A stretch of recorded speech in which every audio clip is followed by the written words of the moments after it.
Шахматный турнир «Аквафон Open» длился 2 дня. Соревнования проходили в 9 туров по швейцарской системе. Инициатором проведения этого спортивного праздника выступила компания «Аквафон GSM». Председатель Госкомспорта Абхазии Рафаэль Ампар убежден, что без поддержки коммерческих структур полноценное развитие спорта в республике невозможно. Мы очень хорошо, я имею в виду вообще спортивная организация Абхазии, очень хорошо знакомы с сотовой компанией «Аквафон». Это уже не первый год.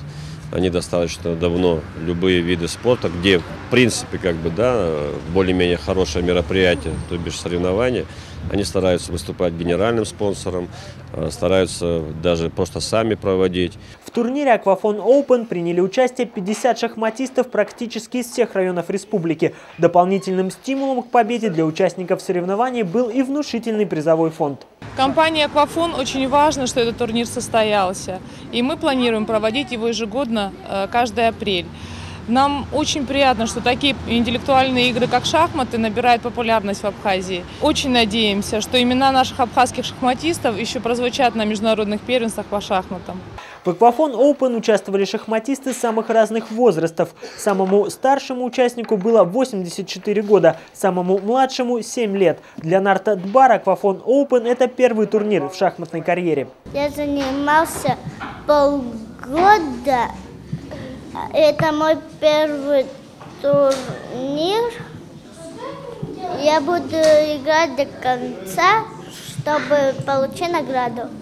По итогам 8 из 9 туров обозначилось 2 лидера – Тимур Лакербай из Гудауты и Атар Хурхумал из Очимчиры. Атар Хурхумал играет в шахматы с 4 лет. В Очимчире он руководит шахматной секцией. Атар уверен, что шахматы – это скорее искусство, чем просто спорт. Последнюю партию он выиграл, как в известной песне Владимира Высоцкого, сделав ход конем. Была разыграна итальянская партия, острейший вариант атаки Лангер.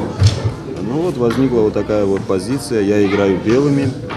И вот после хода конь c3 белые получили решающее преимущество. Второй лидер турнира Тимур Лакербай немного уступает своему сопернику в опыте. Однако он уже не раз становился победителем и призером многих республиканских соревнований. Перед финальным туром у Тимура выдалась непростая партия, из которой ему все-таки удалось выйти победителем. Это была обоюдоострая ситуация, очень, кстати, редко встречающаяся в шахматах, потому что наличие 2 ферзей на доске – это редкость. Соперник немножко просчитался, он когда ставил ферзей, он не заметил шах, который выигрывает коня, и позиция становится безнадежной. Интрига сохранялась на протяжении всего последнего тура. В итоге Тимур Лакербай, набрав 7,5 очков, стал победителем «Аквафон Open». Второе место взял Альберт Карапетян, третье у Артема Табаряна. А главный конкурент Тимура Атар Хурхумал оказался лишь 4-м. Семен Пегов, Гудис Арухам, Абаза ТВ.